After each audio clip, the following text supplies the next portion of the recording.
Okay, so with these QI sessions, you're going to use them as opportunities to share what's going on and ask for feedback. So, we want you to present a slide that you feel like is going well with something, and then another one that you feel like you could use some help with.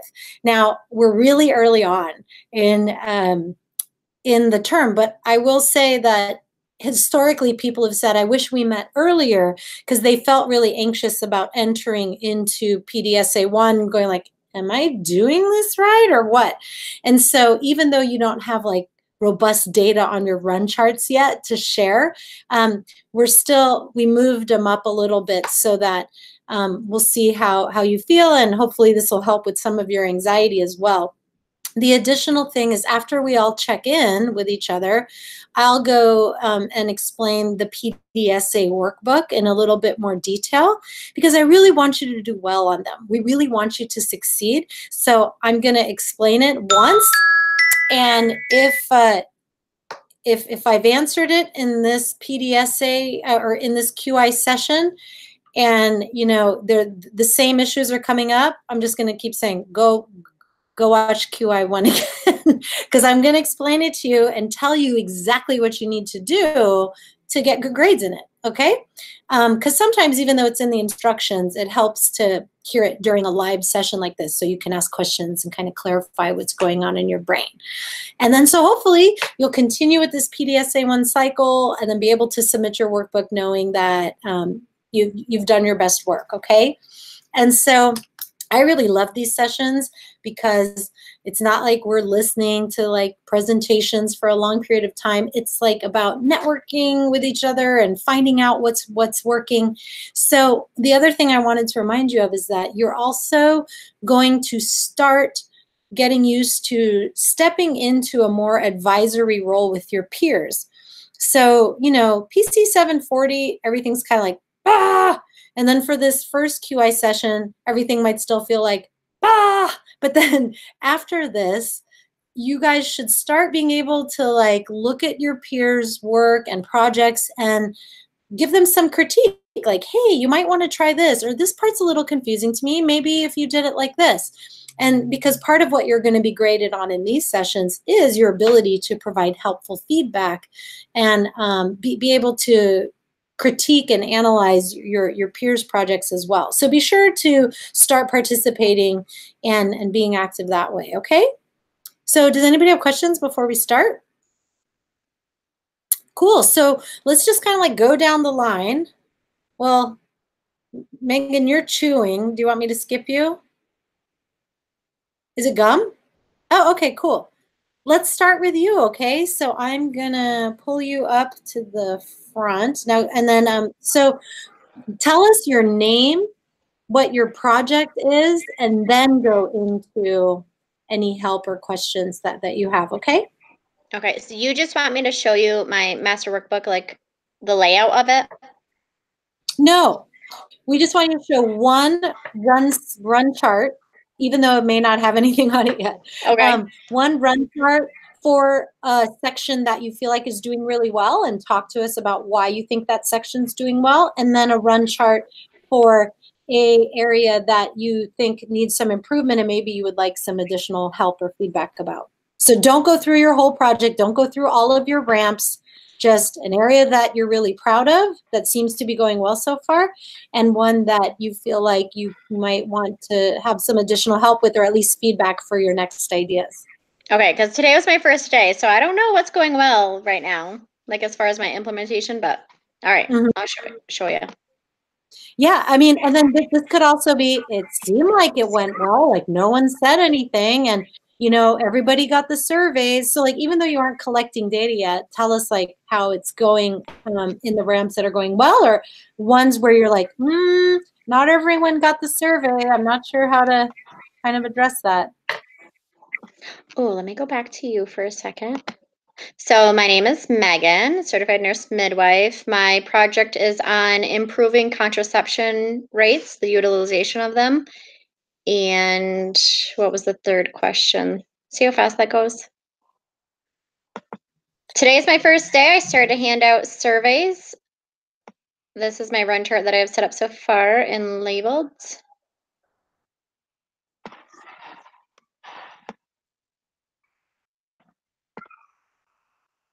What's going well is I had about 7 patients today that qualified for the screening tools that I'm using. That's not a what. What's not going well? It's kind of too early to tell. I'm a little shuffled with all the paperwork. I have some questions as far as the patient survey and the team survey. I'm trying to find you guys. Sorry. There we go.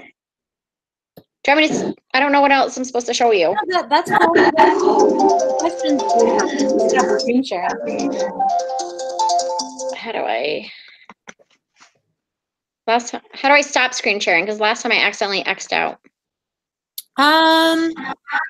I think it's at the bottom right, or it might be at the top. It might be top middle. Oh yeah, we can see you. You see me? Mm-hmm. Okay. One of my questions is, last term we did a patient survey and a team survey, and I had about 20 questions. But then when we put it in our touch point presentation for number 2, we only chose the top 5 answers. Do you want us to do our survey of 20 questions or a survey of the top 5? That's a great question.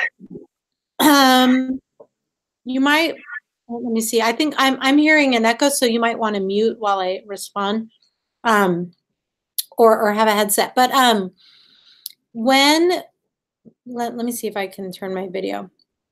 When you were doing your touch points, that was just for presentation purposes.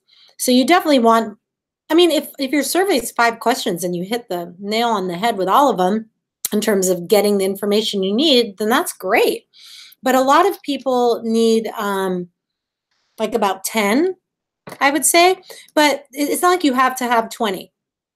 I would say ask the questions that you need to ask, and maybe move away from the questions that are like, my leader like asks for feedback, or like we help each other out when we need it. Like like you can take those questions out and focus on the ones that are more related to your project. So like, I feel confident discussing various contraceptive methods. I know what to do when someone has medical contraindications to certain contraceptions or something like that, right? Like you want to have your surveys be helpful to you with your project and in its implementation. So get rid of the questions that weren't helpful. Get rid of the questions that you know you do awesome in, unless there's a potential for that to change as a result of your project. For example, staff satisfaction.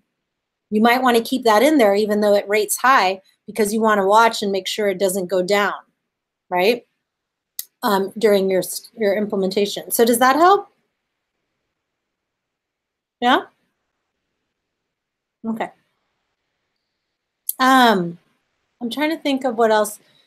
So how are you assessing contraceptive utilization? Like if they're like, I have condoms and I'm using them half the time, like what is your measure for contraception utilization? So when the patient first goes into the room, the nurse gives them a patient self-screening tool that has about 6 questions on it, whether they're on any contraception, are they worried about pregnancy, do they rely on withdrawal method? You know, it has several different questions on it. If they score 4 points or higher on that, then I would go in with the visual aid chart that shows all the different forms of contraception where I do the shared decision making. And then that will lead to hopefully a future visit if it's an IUD or an implant, or a follow-up phone call if they chose to switch to a different method. Awesome. And do you feel like the flow is working well for you and your patients right now? Today seemed to be fine. I feel like it's a lot of paperwork though. Because the nurse brings in, they fill out, it's only a short few questions. And then I go in with the visual aid, which also has a couple questions on it as far as the shared decision process. And then when I leave the room, I leave an additional patient survey for them to fill out before they leave. So I just feel like there's a lot of paperwork, but it's been smooth. It hasn't interfered with my timing of keeping patients longer or anything like that. Mhm. Yeah, I mean, one thing some people have done is do a laminated thing of the shared decision aids that just stays in the room so that you're not like ripping through a bunch of Yep. paper. But this is why, you guys, we recommend testing it, piloting it in PDSA1 with your patients first so that you can work out these kinks. Because if you think it's a lot of paperwork, imagine someone else who's not invested in the project as much as you are, right? So you're going to want to make it as streamlined as possible. And so you're like, oh, I'm noticing this is a lot of paperwork. Where can I cut back on that potentially? Okay. I started my field notes today too and noticed a few ways of improvement. One of the patients asked me as I was walking by to go to the next, as like a patient survey or something. She didn't understand the word contraception. So I'm going to take that out and put birth control. And I was addressed with my nurse today who has no problem doing it, but she said she thinks a couple of the other nurses will once I start involving like the other providers. Is that happen in cycle too? Do we add one provider at a time or the rest of our team? It's totally up to the site. For some people, it feels really overwhelming to expand it to more than one more provider, especially in complex projects. But if you feel like everybody's like, yeah, we're stoked to start this, and you're like, yeah, I worked out the kinks, then you can spread it to more. If you feel like, yeah, I think this will go well. If you're nervous and you're not sure and whatnot, then I would just do one more provider maybe the first week and then add another provider the second week of PDSA2. So you recommend doing the weekly meetings and doing the team survey right after that meeting? Yes, if we're Okay. doing weekly meetings, and this is what we mean by having the evaluation be a part of the process so that you're not doing two different processes. Like one day you have the meeting and then another day you're collecting the surveys. If you have it all happen together, that's just less opportunity to be like, why didn't anybody turn back their surveys, right?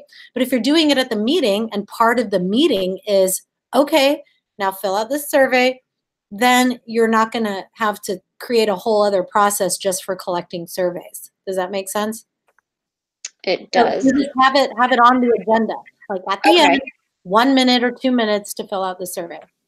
Okay. And my last question is, I noticed today the people that qualified got the patient screening checklist, and I also started my case management log. I didn't feel like all of them qualified or got the shared decision aid section. What happens if I'm not utilizing that as much as I hope to because people aren't interested in switching or have no interest in participating? Sorry, could you repeat it again because it cut out a little. Like, tell me the question part. I'm worried that I'm not going to have the use of the shared decision making section, the visual aid, whether people don't qualify or they're not interested in switching their form of contraception. What happens if I don't get much use out of that one? Can you show me what it looks like just so that I can kind of put it into context? Yes. Let me just bring it up for just a second.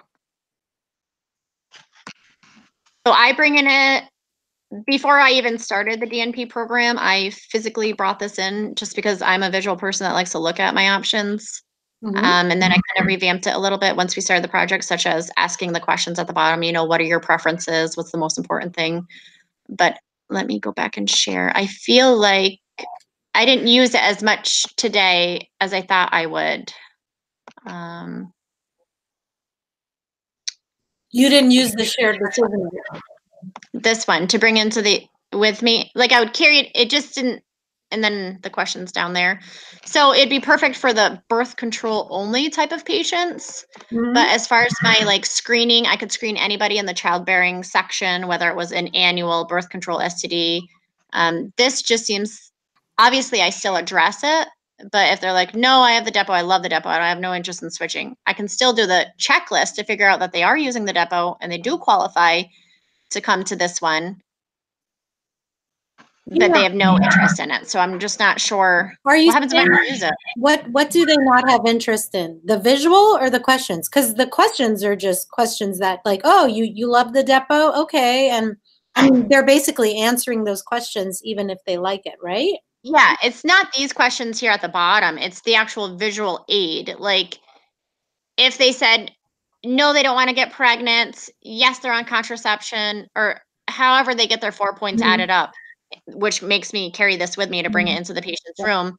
But then they're like, the one today, she's like, no, I'm on the depot. I like the depot. I have no interest in any of these. So she didn't want to look at the visual aid. She didn't want other options. Which makes sense, right? Who gets that visual aid currently? What's your operational definition for your process for the B ramp? Now I got to go bring that up. Yep.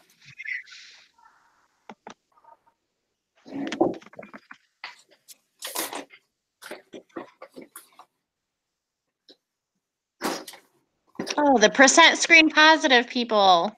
Yeah. Right. Let's see. Exactly. Okay. Okay. Patients who utilize it. Average patient engagement score. Okay. So they still kind of count, right?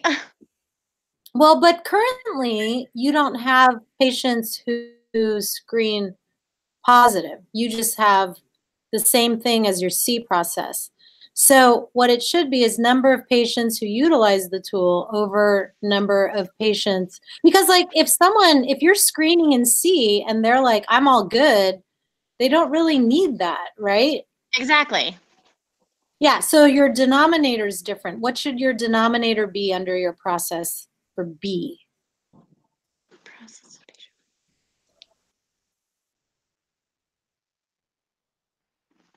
I don't know, because you're not utilizing it then. You want me to change this then? What was the first thing you said? You said, it's the blah, blah, blah, people. When you first pulled this up, you actually answered my question already. Yeah, what did I say? I don't remember. I was sure. The ones who screen positive. Yes, so that's your denominator. Do you see how that's your denominator? For the up here? Yes. Right here?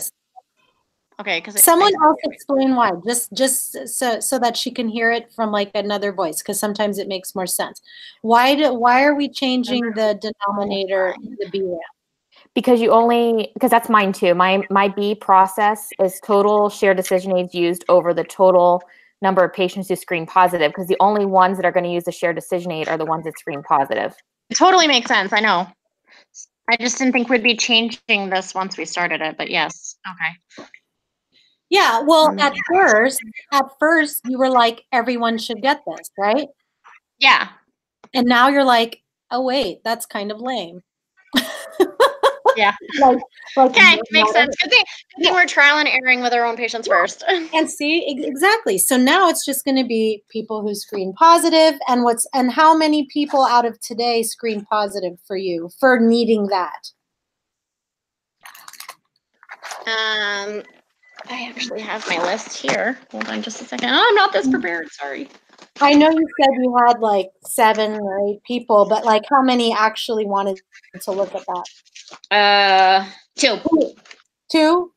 Roughly, yeah. It was 2 or 3, but I'm going to flip through them right now. Okay, so like 8 got screened and then 2 needed that.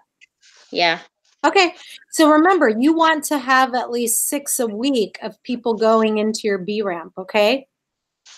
I do remember 6. Yeah, 6 a week, because otherwise you're not going to have the volume to really collect data that will show shifts, trends, or runs. So just be sure that you're capturing 6 people a week. So you might want to spread to another provider soon. Okay. So yeah. You're catching enough. I'd rather have more options. Yeah. I felt well as far as how many. Yeah, I got the C ramp. My D is up and going. But yeah, that makes sense. So my B ramp needs some more participants. Yeah. Okay. Okay. Awesome. Any other questions? Not yet. I'll make a list. Okay. Thank you. All right, Julie, your turn. We were looking for you yesterday, but then I saw your name on this one, so it's all good. Oh, you're muted, dear. Yeah, I said, I'm sorry for the confusion about that. No, it's okay. Okay, so I'm going to try to screen share. Application window. Share. All right, are you guys seeing my run chart? Sorry, I muted myself. Yes. Yes. Okay. So I think this is pretty much what I have there. I'll kind of look like this. I really haven't started getting data yet. I feel pretty good. I think I kind of understand what's going on with these. I don't know if I'm allowed to ask. I felt a little more confusion with that other one, the PDSA cycle 1 thing we were working on to hand in on Sunday. And that was like the plan due, that section. Am I allowed to ask questions about that? Save that for later because I'm going to be going through that workbook. Okay, got it. Yeah. Oh, and I forgot to introduce myself. So I'm Julie, and my project is increasing patient-centered right care for African-American women with obesity in my clinic. You know, I think, I don't know. It looks right? I just felt like that was moving smoothly for me. What looks wrong here? Somebody who's looking at this with me?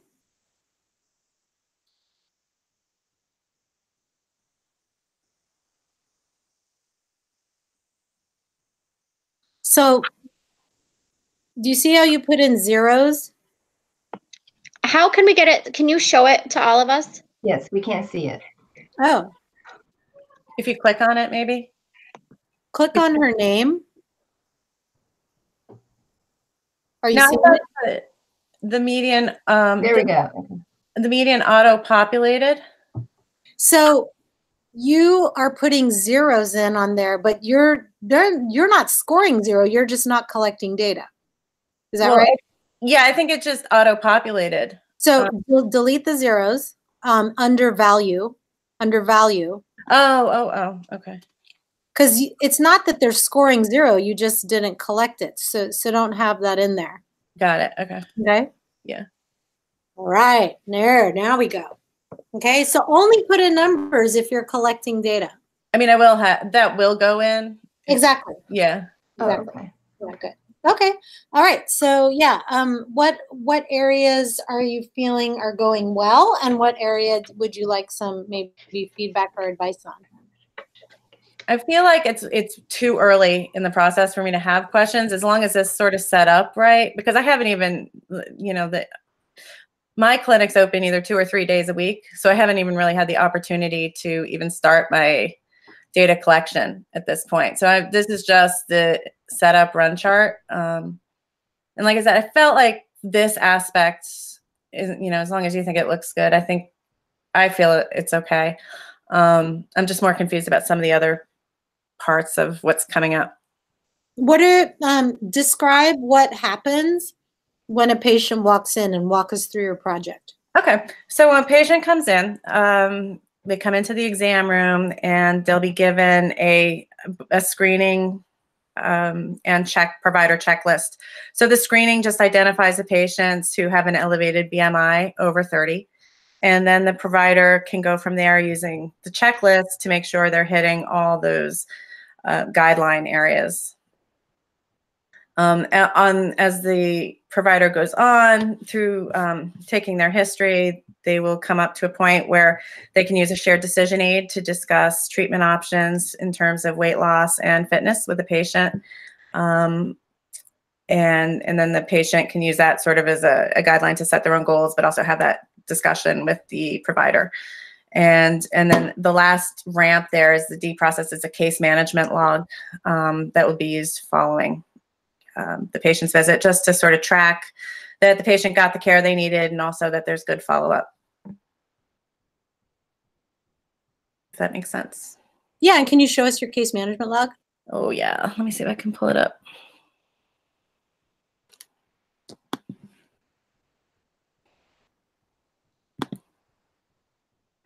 Oop.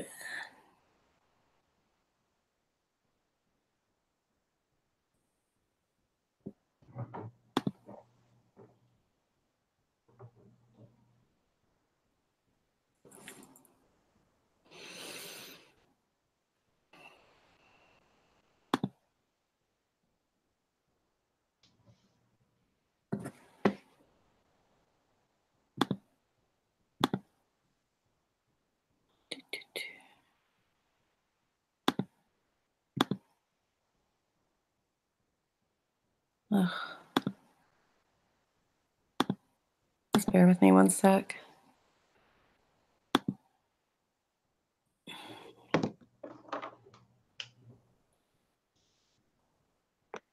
Can I ask a question while she's waiting or looking? Yes, you may. Does it count still if I use the visual aid, but we kind of went backwards? Like we took a Nexplanon out and she got birth control or got the pill instead? Why is that going backward? She was adamant that the Nexplanon made her gain weight, and she likes the pill because it doesn't make her as hungry as the implant did, is what she wrote. Yeah, I mean, your thing is just utilization, not what kind. Oh, that's right. I know secretly you have the intention that everyone's on Larks. I initially started it to be like that. Yes. Okay. And I actually used it more than I thought now that I'm adding these all up right now. So I feel much better. Yep. Okay. Yep. All right, Julie. Okay. Yeah. Can you guys see my case management log now? Mm-hmm. Yes. Okay. So that's that. And it just kind of moves across patient 1, patient 2, and then it makes sure that that checklist was complete, that all sort of the broader aspects of the checklist, including like history, physical assessment, labs, that the management plan was discussed, management plan was chosen, that the patient got the appropriate educational materials, referrals were made, the follow-up was scheduled, the follow-up was attended, and the chosen method was started. And then I have, for do not score, I'm just going to track which management plan was chosen and if there was any weight loss. Okay, I think you guys, this is a gorgeous case management log, okay? I'll tell you why. See how going across, she has the total score and a percent right care, because that's what you're plotting, right? You're going to be plotting percents on your run charts. So it's on all of your little charts like this, you want to have a column for whatever score you have converted to a percent, because that's the language that you're speaking. And so she's going to have at the bottom, like let's say she sees 30 patients in what is this for D? Okay, so let's say she sees 30 patients qualifying for this before her first or by her first data collection point. She's going to have a little area also, so that column or the column average should also be for the entire section above, not just the percent for the patients, but the percent of all those patients put together, right? Like the average percent right care score for that data collection period. Now, the other awesome thing about this is how there's a column sum and average. What's awesome about this is during your PDSA workbook, we ask you, analyze your aggregate data, right? This is essentially like her aggregate data. So what she can do is look at this, and because she has an average score for each item, she can be like, oh, we're doing really well in these areas, but whoa, the average score for this area is really low. So that she's not just being like, hey, our percent right care score is doing well, or hey, our percent right care score is doing poorly. She can actually look and analyze which items are doing well and which might be bringing the score down. Do you see that? Mm-hmm. Yeah. So if you have something similar, do the same thing. Rewind this video and look at this and be like, okay, the only thing I don't see here is an average for like the quote unquote PDSA cycle, but she can calculate that on her own separately or something like that. You want to make it clear where each data collection point happens. So like if it happens at patient 20, it's like, okay, so this is the average score for everybody up until patient number 20. And then maybe 4 days later, you do another data collection point, and it's okay. Now this is for everybody, you know, up to patient 60 or something like that. So I hope that helps. And see how she also has how to score it. Each column is worth 1 point. you want to help people score these. Like someone who doesn't know what's going on should be able to look at this and be like, okay, I kind of get an idea how to use this and I kind of get how to interpret it. Okay? And see, oh, another good thing, total score out of 11. That's great because who cares if you put a 6, right? Like what is that out of? 7, 8, 9, 10, 20? I mean, the percent will help you calculate that, but this is important so that the people looking at it can see. And you could see how she also made the blue sections for ones, do not score, right? So like it's just these items here. Okay, great. So right now, do you see any potential roadblocks, like in terms of EHR issues or team buy-in? Are you just starting with yourself or are you spreading? I think team buy-in might be an upcoming problem. Everyone's real positive, but you can you can tell like they'll say yes to your face and not necessarily follow up. So I'm just kind of anticipating and watching that at this time. And one piece of feedback I want to give you guys is if you're having team engagement issues, address them now. Don't wait until PDSA 2. So if you're like, oh my gosh, Anna, like nobody is into this and it's only the first week of PDSA 1, let's get to it. Let's try to brainstorm some ideas so that you're not waiting until your project is 25% done. Oh my gosh, it seems so long, but it's going to go by really quickly. By the time PDSA 1 is done, you've only got 3 more to go. And so like you actually, it's called rapid cycle improvement because it's rapid. Like if you notice something, make a change. Don't wait until PDSA 2, okay? Oh, Are you can you do like incentives, some sort of incentives? Can I just implement that? Oh yeah, yeah. Like if you start and people aren't into it, then, or if you just want to start off doing it anyway, you can totally do incentives.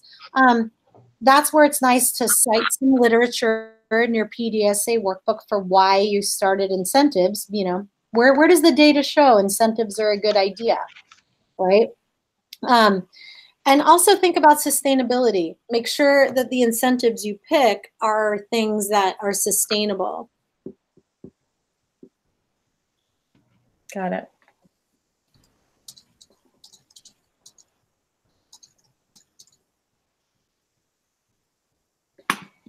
Okay. Mm-hmm. Thank you. Now let me see here. Yeah. All right. And anything else? I'm sure I'll come up with more as we go on. Okay. And let me see here. All right. So, Jennifer. Hi everybody. All right, Hello. let me screen share here.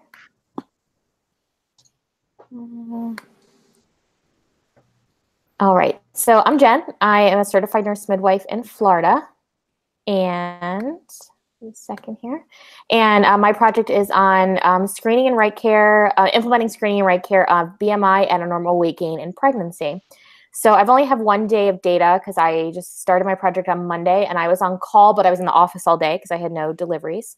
And I'm just doing this with myself and one other CNM right now. So we have 4 CNMs total and 1 nurse practitioner who rarely sees OB patients, but she does occasionally.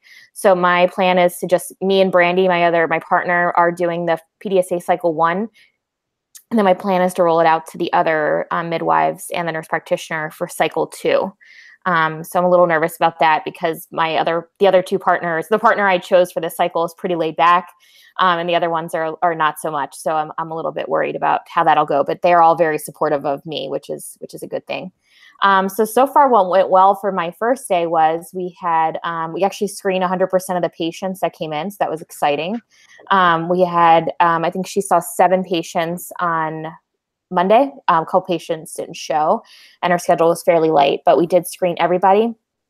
So I think that went well. And the medical assistants that are doing the screening did pretty well. They had some questions, but I was there to answer them. So I think that went well. And then Not so well. I don't think anything really went poorly the first day. I think entering the information in the case management log is going to be the challenge for me. I was there, so I was doing it to try to be helpful and, you know, be excited since it's my project. But I think that might be a challenge going forward. So I think I'll just have to play with, my initial thinking was, do I keep one case management log, or do I give a separate like binder to each midwife so it stays on their desk? So it like, they're more likely to put it in there because it's right in front of them versus them having to go somewhere else to put that in. So that's kind of my thought for that. My question about the case management log is that I'm doing 1 week follow-up calls. So when it comes to the end of the cycle, what do I do about those follow-up calls that actually wouldn't happen until the beginning of cycle 2? That's a great question. So this is often the case with like pregnancy, like, you know, issues where there's sometimes the next appointment's not for 4 weeks and whatnot. And so what you want to do is, let me open my screen here. What you want to do is have the data be cumulative. So your scores are going to be really low the first week, or maybe even the first PDSA cycle, because you haven't had time to call people back yet. Okay. Like you've only had one chance, or like two weeks maybe to do it. So we just expect your scores to be low in the beginning. And then as you catch up with your case management log, those scores will continue to improve because you'll be including all the back data, right? So you'll be including people that you saw in PDSA1 as they're catching up and increasing their scores on the case management log. So how would I do that though for the first cycle? Would I just not do the case management? I mean, I'm going to continue to put the information in. No, you do the case management log and you score it, and your score is just going to be low because you're not just doing a follow-up call. No, I mean, there's a whole, like, I can show you my case management log. So it has, you know, like, beautiful one. Look at you guys. Look, you guys listen to the feedback. I love it. So yeah, because I'm screening, like, it's the same population, but it's a new OB screening and then a return OB screening. So they don't meet the same criteria for right care. So some of these are if applicable. And, you know, I don't need to do a nutrition referral per ACOG unless the BMI is 30 or greater. So not every patient qualifies for that. You want to put that on here, right? So yeah, I put if applicable. Oh, nutrition referral. So everybody gets the counseling, but not the referral. But what I mean is put if BMI greater than 30. Okay. So put the specific information in there. Yeah. Just so that when someone is, because like think about like when you publish your paper or when you spread this tool, you want people to be able to look at it and not have to look something up, right? So like, what does applicable mean? Right. So just have it there. Okay. Yeah. Okay. So that's what I would do. And then when I rescore the following week, because then I would do those follow-up phone calls, I'm counting those, I'm doing those patients again. I'm rescoring them again. Yeah, because then they got the call. So you're looking at the whole case management log during your PDSA cycle and being like, okay, here, like, oh, this person still hasn't gone to their referral. Let's just touch base. Maybe they don't even want one and they're never going to go. But we at least have to close the loop, right? Okay. And then for the patients that are not, if applicable, so they don't meet the criteria for that, I wouldn't count that as a negative scoring. I would just not count that. So say a total score was a 5 out of 5 if everyone met everything, but they didn't need to have a nutrition referral. So really it would be 4 out of 4 if they met all the other criteria. Does that make sense? Yeah. So you want to have that on the case management log, how to score it. So you're going to be like, for new OBs, this is the total possible score. Okay. For return OBs, this is the total possible score.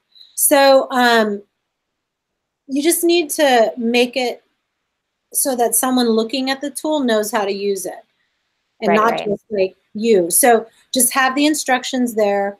You may need one case management log for new OBs and one for return OBs if that makes it easier. Or maybe it's more to have one for people with BMI greater than 30 and one for people who have it less than 30 so that you're not even stressed about follow-ups with them. Okay. I don't know. But what's cool is the right care score is still calculated as a %. So you can still combine them even though one has 8 points and one has 6 points, because ultimately it's the percent of right here. So at the end, you can still combine those two different groups because you've converted it to percent. Okay, perfect. And then I'm feeling like, I don't know if anyone else feels this way. I feel like I need to collect the data like daily instead of every 3 days. That's because totally I feel up like, to you. okay, because I feel like it just would be at once. I mean, for me and my other partner, it's fine because it's not that many patients. But when it rolls out to all 4 of us, I feel like that's a lot of data to look at. I mean, I don't know. I guess it just makes me feel less stressed if I can look at my data every day, because I'm there almost every single day. Like I am on call, I'm off my post-call day, but I'm still like in the building. Yeah. You know what I mean? And then the next, like I was off today, but tomorrow I'm going in early to tabulate my data from today when I was off. And then Wednesday evening, I just feel like I want to do it daily, but maybe just combine it on the run chart so it's not so many dates on the run chart. That makes sense. Yeah, totally. And so when you put it on the run chart, you can just do the every three day thing. But in terms of entering it into your case management log, you can do that however frequently you need to. Okay. Yeah, because I made some separate spreadsheets for my daily, my daily tabulations, I guess, so that I can look at the daily. I don't know if that makes sense. I can look at the daily results versus just every 3 days, just to keep myself organized. Yeah, exactly. And you might catch things early on, right? Like, so the more you look at your data, the better, as long as it doesn't drive you crazy. Okay, yeah, because I feel like it'll drive me crazy if I don't look at the data. Exactly. I don't look at the data. Okay. Exactly. And I think, I was taking notes of like things I was thinking about. Yes, I think the next one, like I said, the next cycle, I'm going to incorporate the other 2 CNMs. Because one of them is only there once a week and the other one is there like me, like every day full time. So I think it's a good thing, I think, just to get both of them on board with that. And then I have my first my first QI meeting tomorrow. So I'm a little bit nervous about that, but it should be okay. How exciting though. I love it. Yeah. So I think everyone's just I think it's just going to take time when I roll it out to the other medical assistants, because they start the screening for us, because they're seeing the patients, they're doing the vital signs and the weight. I think it'll just take some time to get them on board once it's spread out to the other midwives. But I guess that's normal. Yeah. And one thing about that meeting, y'all, it can totally turn around a team's buy-in into your project, right? Like at first they're like, what are you doing? What? Look at, okay, I'm going to use this tool with patients. But when you do your QI meeting, go in there psyched. They go like, woo! Like, you guys, I never thought I'd be into QI, and here I am. This is so cool. Like we're gonna bring our numbers up. Talk about financially, right? Like Medicare cares about this kind of stuff. Like reimbursement's going to be based on this stuff. So this is stuff that we should be doing anyway, not something that I'm like making up that we should do. That's what's cool about evidence-based practice QI projects. It's like what we're supposed to be doing anyway, right? And so emphasize that, emphasize that I'm willing to hear your feedback. Do you have any ideas before we get too deep into this? What do you think this process? Listen to them, incorporate their feedback. And once people kind of get what you're doing, they tend to be more into it, because at first they're like, QI, what? This for weight gain, what? But when you explain, and then you show them your ramps and you show your data so far, or if some of them it's too early to show them, but as you go onward, you'll be able to show them progress. They have way more buy-in into it. So this is your chance to explain it in a way that makes them realize how it's relevant to them. Cool. Any other questions, Jennifer? No, I think that's it right now. I may have some when the other gals finish, but. Okay. All right, Donna. I can't hear you still. There we go. Wait. Now you can. Now you can. Yes, we can hear you. All right. Let me see if I can find my stuff.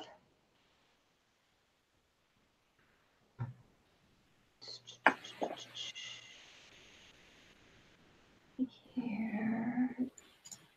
Let me screen share.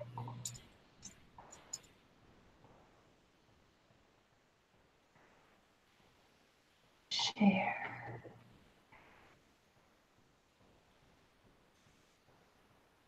Okay, can everybody see this run chart, B outcome?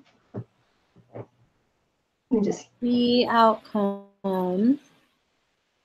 Yeah. Hold Well, first of all, I'm Donna Preston, and my project has a lot to do with body mass index greater than or equal to 30.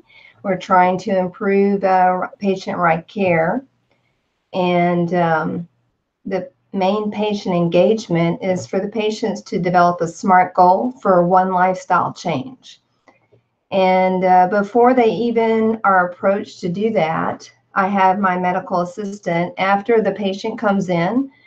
Now, I'm in a family practice, so they're coming in for different reasons. They're not coming in for weight management. So she's tasked with noticing what their BMI is. And then I told her after the chief complaint, after you write that up, then you can say, I noticed that your weight is such and such. Would you like to discuss your weight today? And most everyone said yes. And then she leads with, how ready are you to change? Yeah, that's so awesome. I have some very good numbers to report, but the process really starts with the medical assistant. So I have to have their buy-in. And I definitely have mine, that's my medical assistant, but the other medical assistants on the team, not so sure about. So we'll see how that plays out. But anyway, once the patient wants to discuss the weight, then the medical assistant asks them how ready are they to make that change between 0 and 10. If they say 0, and no one has so far, in fact, day 1 was yesterday and day 2 today, the average readiness ruler score was 8.4 yesterday. Wow. Out of 0 to 10. And then today, the average readiness ruler score was 8. So I have some highly ready, motivated patients. And 9 out of 24 patients yesterday that I saw met the criteria, and 7 out of 9 agreed to discuss their weight. And today, 5 out of 18 patients that I saw met the criteria, and 4 out of the 5 agreed to discuss their weight. 100% of all the patients so far made a SMART goal. So I'm just tickled. And they're very confident about completing their SMART goal. And so the average confidence score has been 8.1 and 7.5 for the 2 days. Wow. And on top of that, here's another good number. I know, I was just super pleased. I noticed when I did my chart audit that very few patients had a scheduled follow-up weight management visit. In fact, it was like 95% did not have a scheduled follow-up for weight. And yesterday, 71% actually scheduled their follow-up on the books and before they left the building. And today, 75% scheduled a follow-up. So within 1, 2, or 3 weeks. So far, so good. Yeah. Are you seeing any? So it sounds like one potential roadblock is the other MAs. Potentially. Yeah. Could be. Have you talked to them about it at all? Oh, yes. In fact, we had our kickoff meeting last Wednesday, and we have another QI meeting because my intervention, my teamwork intervention is our meetings. And so I talked to everybody as a group, and I intend to move forward by including role play, but not just yet, but just kind of roll certain things out a little bit at a time. Tomorrow's meeting, I'm going to go over these statistics, and I'm also going to have Natasha, my medical assistant, just share with the team her first impressions of her first day, just some comments about how it went for her as the medical assistant. And then I'm going to share how it went for me as a provider. Okay, cool. Oops, sorry about that. Okay. I am so thrilled for you. This sounds awesome.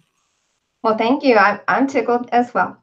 Yeah, because one of the things we worry about is numbers, and are enough people going to want to, you know, talk about it?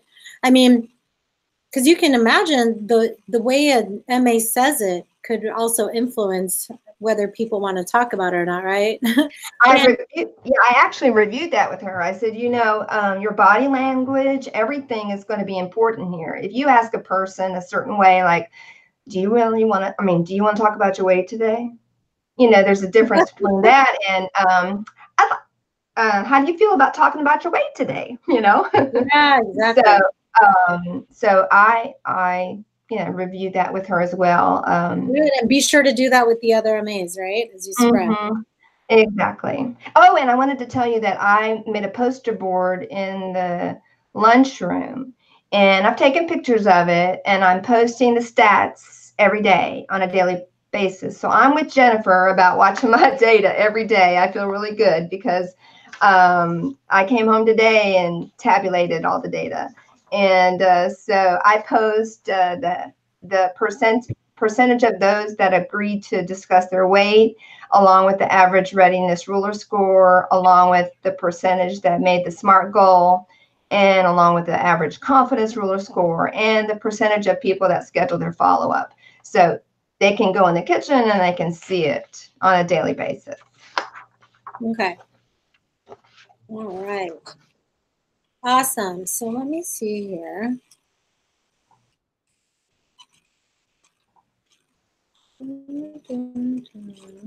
Whoops. Okay. Okay. So let me. All right, y'all. Awesome job.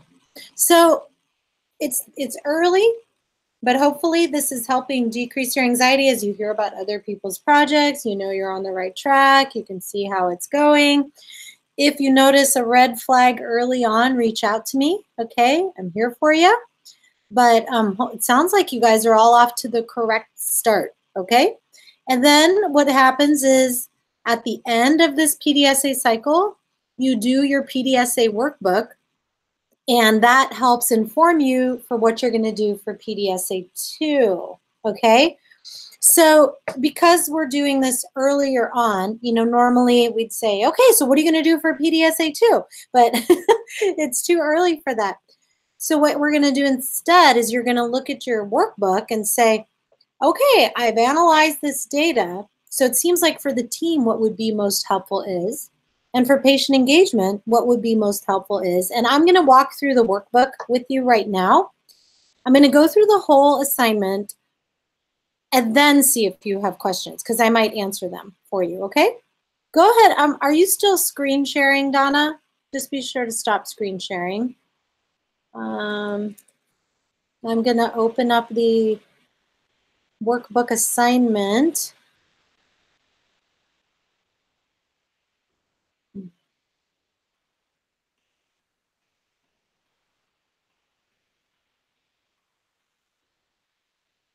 Slowly, slowly opening. Okay. All right, I'm going to screen share. Okay. So you guys have already turned in your plan, right? Your PDSA plan for PDSA 1, which is awesome. Like, we wanted you to try that out, and you'll be getting feedback about that by the end of the day tomorrow, which usually ends up being Thursday morning for people because you go to bed. But so in this plan section, you'll be doing this always whenever you submit this for the next PDSA cycle. So at the end of PDSA 1, you're going to turn in PDSA 1 workbook and the plan for PDSA 2. Okay. Now, I can't see you, so if you have a question, just pop it out, because I can only look at one screen at a time. So in this plan, I'm going to tell you the most common mistakes I saw people making in their PDSA 1 plan sections. So first of all, the test of change for PDSA 1 is going to be your core intervention, because you're not changing anything yet. This is team meetings, weekly team meetings. This is use of shared decision aid. This is screening for depression. This is case management log, okay? That is written in red.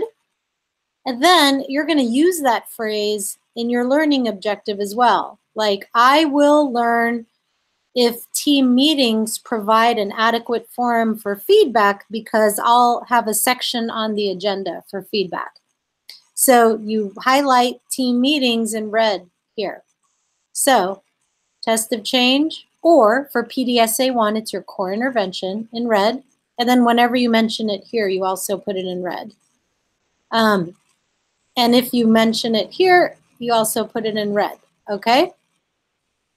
Now, for PDSA2, this is where you put your test of change. So you're no longer putting your core intervention. If you want, you could put your core intervention here, like weekly team meetings, but you don't have to.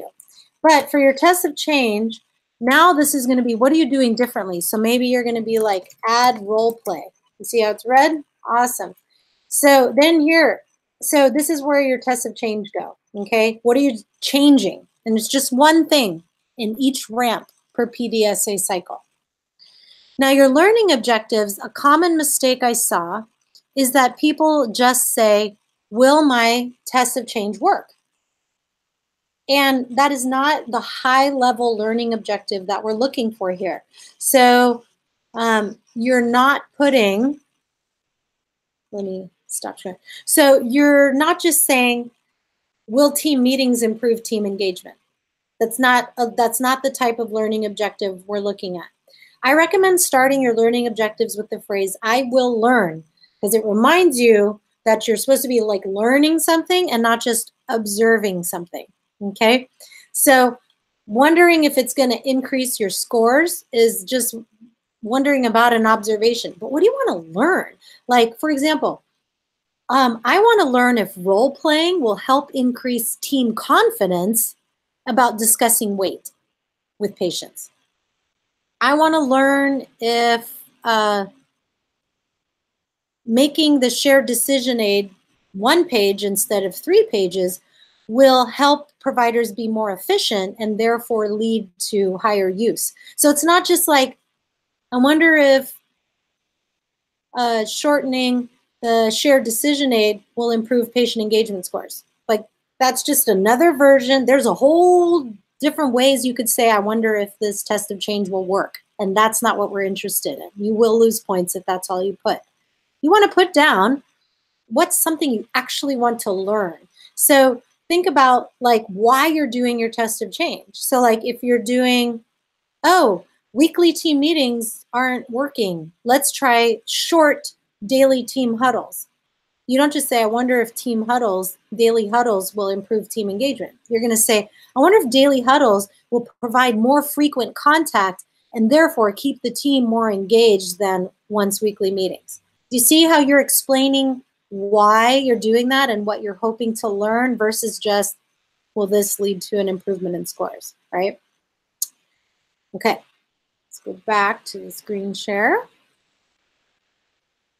All right, so for the predictions, on PDSA1, it's missing some details. Let me go here. So here you see it says positive, negative, positive, negative.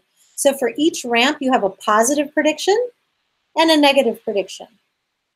Because you want to look at what are potential things that could happen and what are things that might not happen or that are an actually worse outcome than I'm thinking.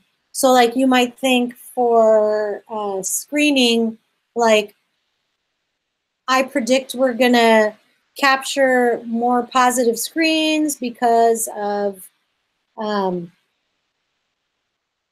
having a contest for whoever screens the most people or something. And then the negative could be people aren't going to do it because right now we're short a provider and people are already feeling pretty overwhelmed, right? So those are like certain predictions.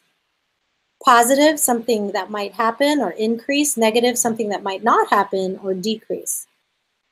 Now for your hyperlinks, don't just put in the link here, http www, because I'm not going to be able to tell what file that is. it should say do file and then link, hyperlink out. It shouldn't say what the URL is, okay? Like for example, if I want to create a hyperlink here, I'm going to link that. I'm going to do insert link, and then I'm going to put my link here, and then it's going to link out to that, okay? When I hyperlink do file here, insert, oh, I see what's happening here. So you could put here link, and Sorry, Anna, can you share your screen? I am. Are you not all able to see it? Oh, No. oh, I'm so sorry. You haven't been seeing that the entire time. Okay. Thank you. So here is like, you go insert and then link, okay? Now, selective range of cells. So here, you know, it gives you little tips here, how to create or edit a hyperlink. So look in here, and then, so you're gonna paste the link here. See how it says this is the text? So don't put it in here, put it down here so that the text still says do file.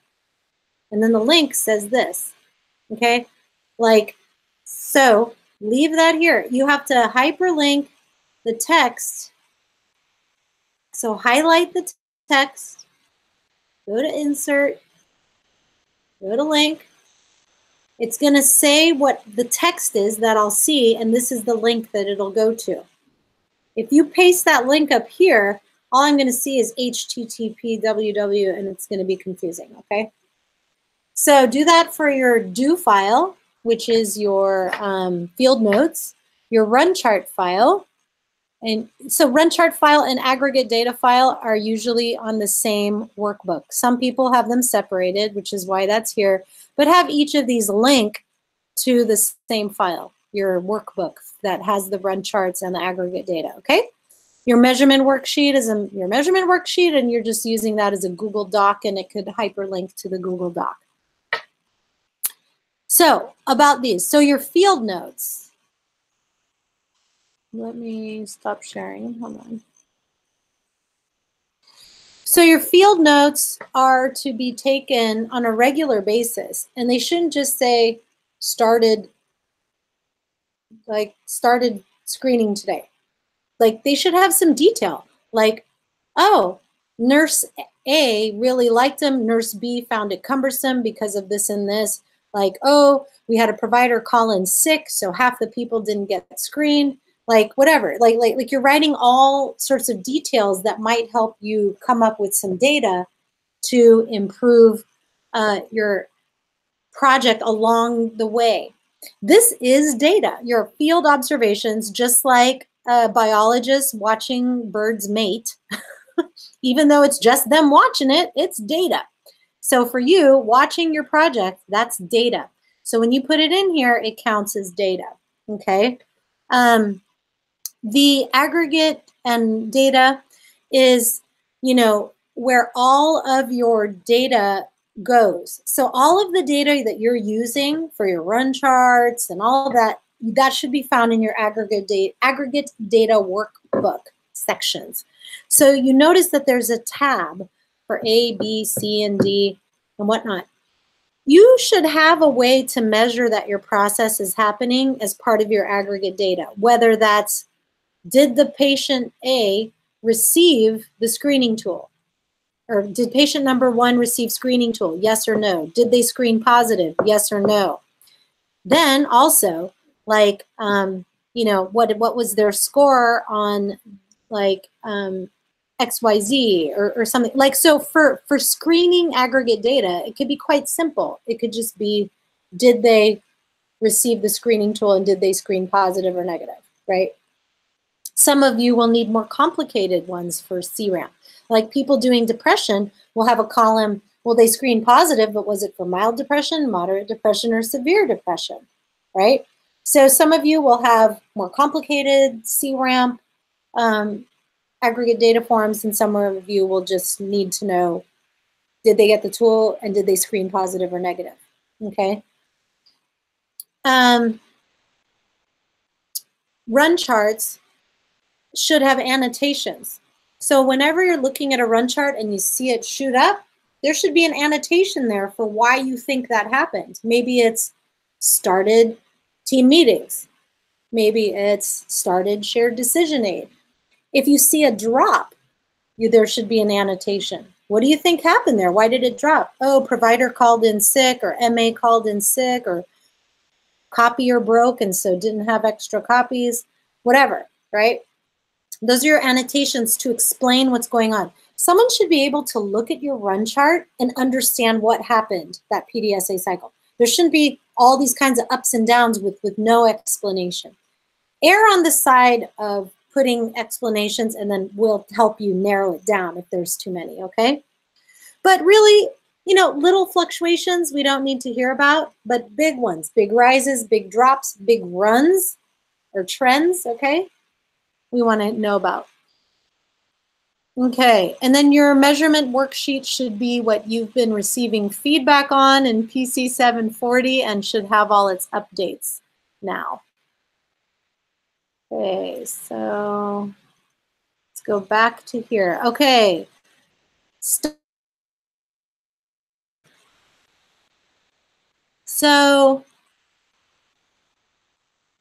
how do I want to do this? All right. So you have your predictions earlier. What did you learn? Was your prediction true or not? And don't just put, my prediction was correct. Again, we want higher level learning. Oh, hold on, I skipped another thing about predictions, sorry. With predictions, you want to explain why you're predicting that. So don't just say, I predict role plays will improve the scores. You have to explain why, okay? I predict people won't use the survey because it's 4 pages and that might be a bit cumbersome, okay? So whatever it is, you're explaining why you're predicting that. Some people try to look really smart and they go like, scores will improve by 50%. And it's like, how do you know? Like, where'd you get that number from, right? Like, you have to have a reason why. So if you don't have data to back up why you think it's going to increase or decrease by 50 or 25%, just leave the number out and just say, I think it'll increase or I think it'll decrease, okay? Now, so for the learning section, this is where you're looking at your data and you're going like, okay, so how did this go? So for ramp A, what did I learn about my prediction about team meetings? What did I learn about the negative prediction about team meetings? Run charts.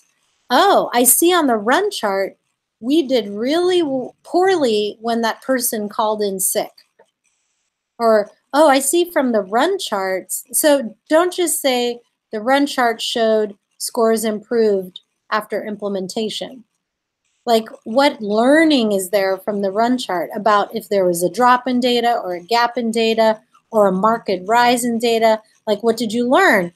You didn't learn that it went up after implementation. You learned that team meetings are an effective way to improve team engagement, right? That's what you learn. Learning from aggregate data, that's looking at those awesome, let me stop here.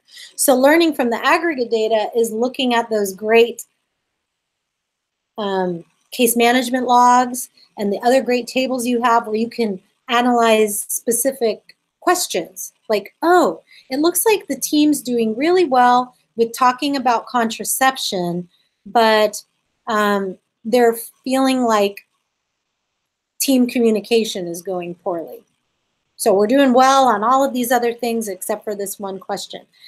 The reason that we're asking you to do that is because your learning section has to directly relate to what you're going to do in your test of change. You cannot pull out a test of change that has nothing to do with your data. So you can't have all these awesome scores and then be like, you know what, I'm going to like start having pizza at lunch. That's going to be my test of change, is having pizza at the meetings. It's like, where the hell did that come from? Like, nowhere. Now, if you had a field observation and people said, hey, I would come to the meetings more if you had food, then you put that in your learning. I learned from my field data. That could go under your positive or negative predictions, wherever. I learned from my field data that people are motivated by food, so I'm going to start doing food. It has to come from somewhere, not just your head, okay? The other place it can come from, here, the other place it can come from is literature. So let's say you're not doing well in your screening, and you're like, oh my God, no one's giving me ideas. I got nothing. I got nothing. Go to the literature and find other interventions that might help you improve your screening rates. Like maybe the literature says, like, providing a flagging system or doing a pre-clinic huddles where we identify patients who need screening is effective. Well, that's going to be my next test of change. And here's the article in APA format, right, on how to do that.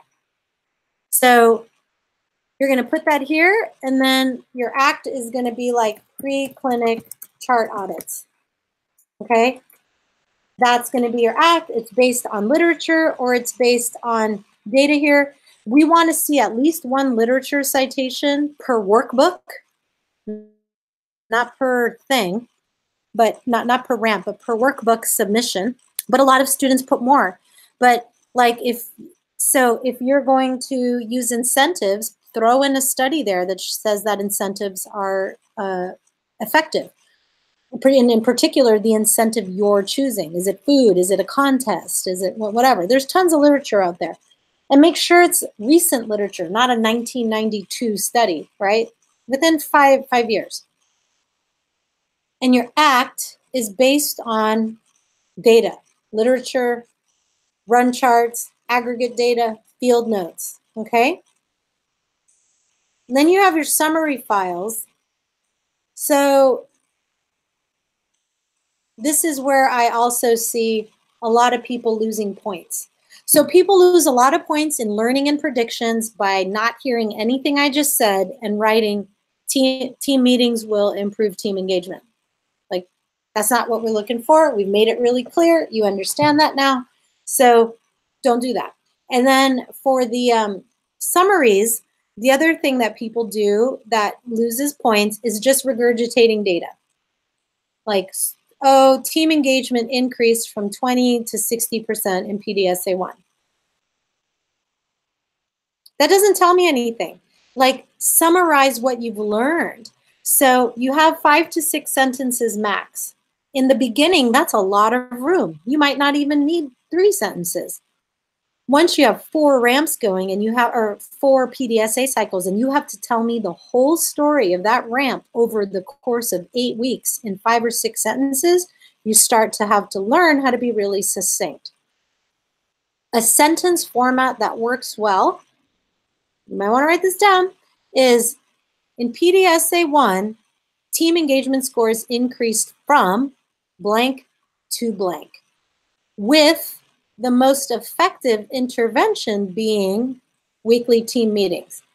Now, let's say you're in PDSA3 and you're like, holy crap, Anna, how am I gonna like combine all of this data into 5 or 6 sentences?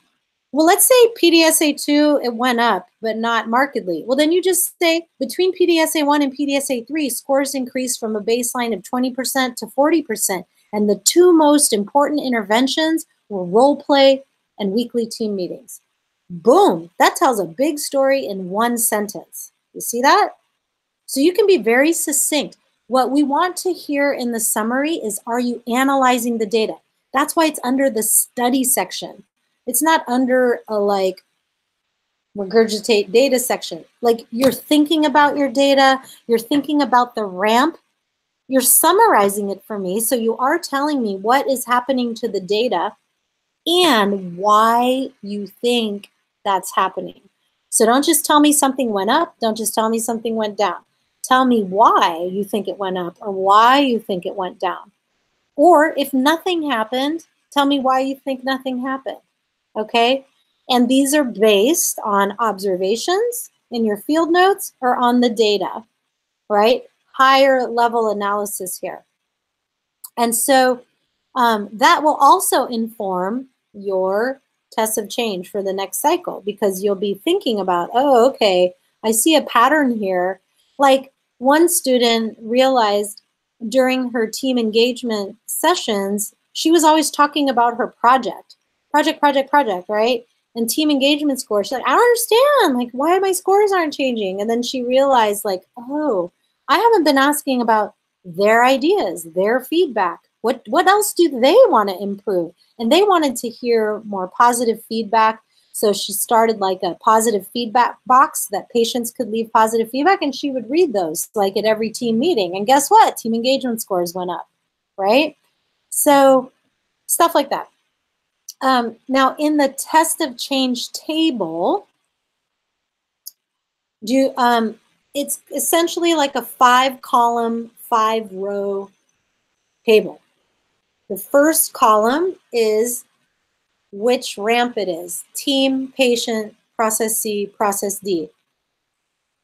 PDSA1, process A, or sorry, ramp A, core intervention, ramp B, core intervention, and same for C and D. PDSA2, test of change for A, test of change for B, test of change for C, test of change for D, for each of the 4 PDSA cycles. It's very simple. It's just a way for people to look at a table and see what you did for each ramp over the course of 4 PDSA cycles. You don't go into detail here. You don't write in full sentences. You don't go, we started weekly team meetings. You just put weekly team meetings, right? You don't put like, we began role playing at each of the team meetings. You just say role playing. Okay, so it's just like where it's really simple for people to succinctly see what your tests of change are over the period of the 4 PDSA cycles. The other cool thing is each PDSA workbook submission goes up in points. So if you bomb this first one, we gave it very few points because we knew that might happen. You're learning. It's okay. So just listen to the feedback and do it differently for the next one. Each subsequent one will be worth more points because you should have learned at that point how to do it really well. The first one, not as heavily weighted with the points, okay? Because we expect you to still be learning this process and not be being punished if you aren't learning it quickly, okay? So you could bomb this one and still get an A, because our intention is not for you to stress out about your grade. We want you to learn. We want you to take those intellectual risks and wonder if this is done correctly or not. So, you know, keep that in mind when you're doing this, and don't email me like, is this sentence correct or that, right? Like, go for it. Watch this video again. See if it makes sense. I can give you feedback if you're on the right track, but, you know, obviously we can't pre-grade things, but, you know, we can be like, yeah, you're close, or, oh, better watch that again, or something. But you guys will do great. You guys are already on it. You're already critically thinking. So try not to stress about it too much. You have the information here now. You can watch it over and over for how to do this assignment. And then don't forget to do the plan section for PDSA 2, right? And for the plan section for PDSA 2, remember to use the same principles. Don't just say, will adding role play increase team engagement? Say, well, adding role play, give them enough opportunity to practice so that their confidence increases, right? Higher level wondering about what you might learn from that particular intervention. Yeah, okay. So does anybody have questions about their project or about the PDSA workbook? When we go through and do the not the plan part for PDSA 1, but the rest of it. Sorry, I don't have it right in front of me. The do, study, and act. Mm-hmm. Are we writing all the? Do we resubmit PDSA 1 with all that information, or does that go on the PDSA 2 plan? We're looking back on PDSA 1. Does that make sense? I think. Let me just show it to you because that might help. So here's PDSA 1. There's a tab for PDSA 1. Then you go to PDSA 2 tab, and you just fill out the plan section under the PDSA 2 tab, but you're submitting this entire workbook, Oh, okay. Does I that make understand. sense? Yeah, no, that makes Yeah. sense. Okay. Thank you. Yeah. Anybody else have questions about this or their project?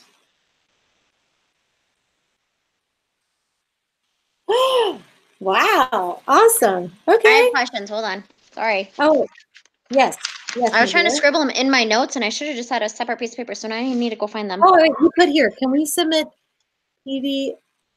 Oh, that was me. The ones No, we because just submitted. No, you're not getting graded on it. So don't resubmit it. Just do it better for the actual workbook. That's the PDSA one that one. wrote the questions. Will it improve or will, like I turned it into questions for the learning objective. So I wrote that down not to do that. Yeah. And I'm not gonna, just so you know, when you get your PDSA comments back for the plan that you just submitted, I'm not gonna reiterate everything I just said here in detail. I'll just be like, remember what I said Watch about the learning video. objectives. Yeah. But don't stress about, remember the plan for PDSA 1 wasn't graded.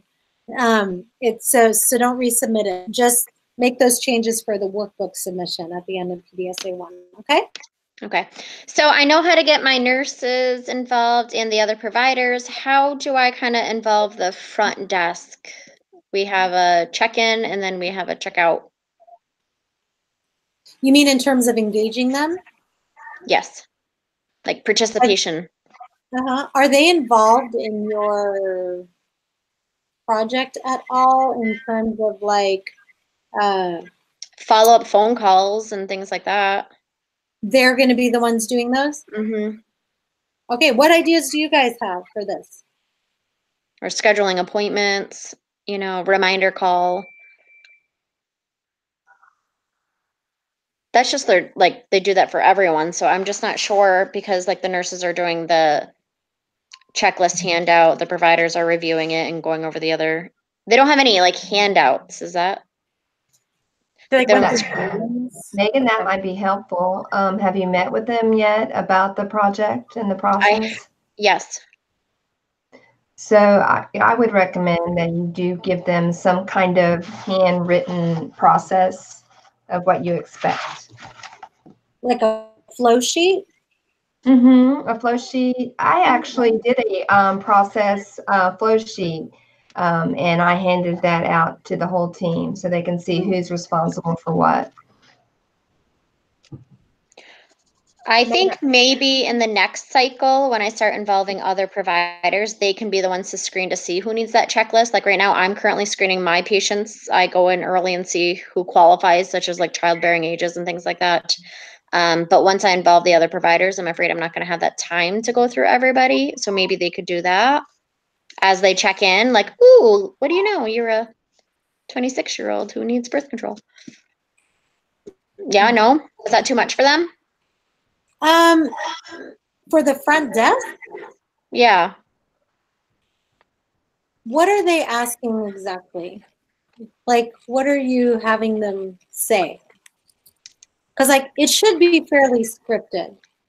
I wasn't going to have them say anything. I was just going to have them take a peek at the chart to see if they qualify and then hand them a checklist if they do and say, oh, can you fill this out and bring this into your room with you?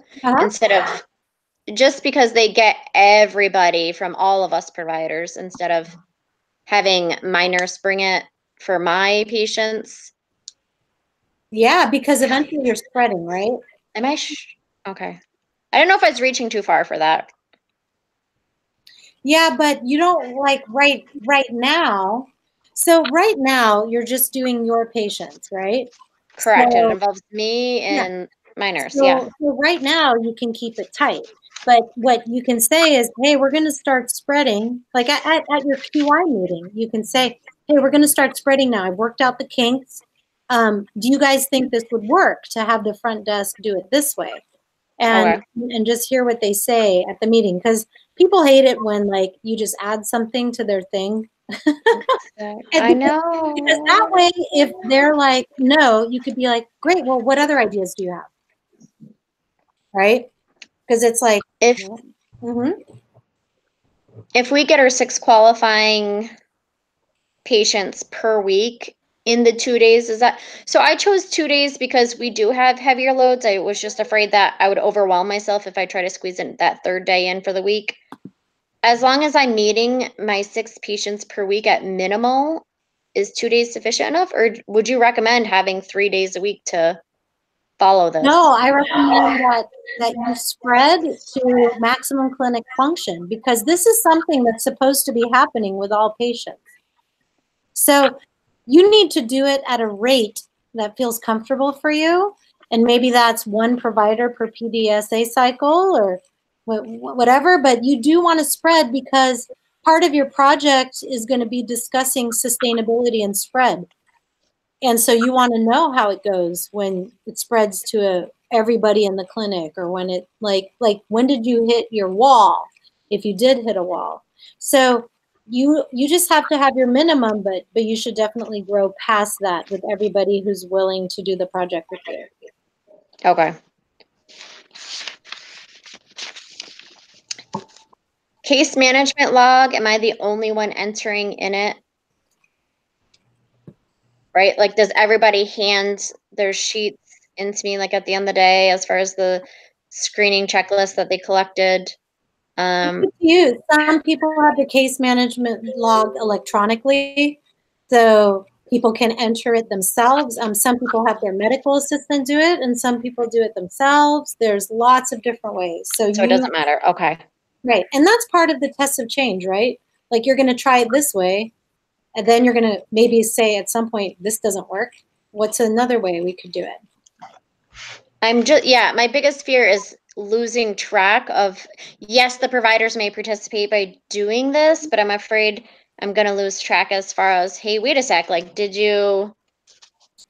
you start them on? Like, I don't want to have to go through and do a chart audit on every single day, every single provider to see, yes, they did the checklist. Yes, they started the melon pill. Yes, I guess it will work its way out, right? Yeah. Okay. Don't try to plan for every event right now. Do what you're doing, collect your data, and then make the test of change based on that. Because some of that stuff may not even happen. I mean, some of the problems may not even happen. Okay. I think that's it. I think I just need to do it more. And that's right. Yeah, you look awesome though. You got 4 out of 7. That's perfect. Yeah. I'm just Megan, when your checkout desk is making the appointment, are they making it before the patient leaves, or? Yes. Okay. Are you having problems with them doing that, or are they making the appointments? No, that would be a typical thing. Yeah. They make the appointments before they leave. Yep. Okay, cool. I'm just afraid, like, a whole bunch of I feel like it's going to get disorganized once I add more than just myself and my nurse, because what's a better word than control freak? Because that's the only way I can describe myself a lot of the times. Like, very leader. You're a leader. I like it this way, and you can try to help me, but I'm going to go around behind your back and do it again. Excuse me for just a minute. But I'm just afraid they're going to just come in, drop all these papers on my desk, be like, here you go, I did it for you, and I just want to keep it organized, so I'm not investing 20 extra hours just in the office trying to figure out all these screenings. Excuse me. Okay. Yeah. Like, I think that the front desk, just actively ask for their feedback. Like, ask them, what do you guys think? Because that's gonna, ask them, because they'll feel more respected, with that, rather than you coming in and being like, do this, even though you have the best intentions. People are always wary about change. People are resistant to change, and people always think things are more work. But the bottom line is, you're implementing something that should be happening already. And that's what we have to remind people of. This is the way we're supposed to be doing things. So let's come up with a way that works for us, right? And like I said, don't be afraid to change things if it's not working, but have good reasons for why you're changing things, okay?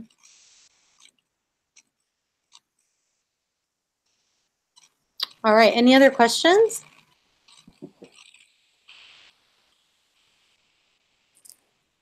All right, okay. So I'm going to send you the link to this right after we hang up. And so hang in there. Keep doing really well. I'm so psyched for you guys. And remember to watch out for those red flags. If you're seeing them early, reach out to me. Otherwise, I'll keep an eye out for your PDSA workbooks. And I'm psyched to see your progress, okay? Thank you. Thanks. Bye. Bye. Thank you. Bye.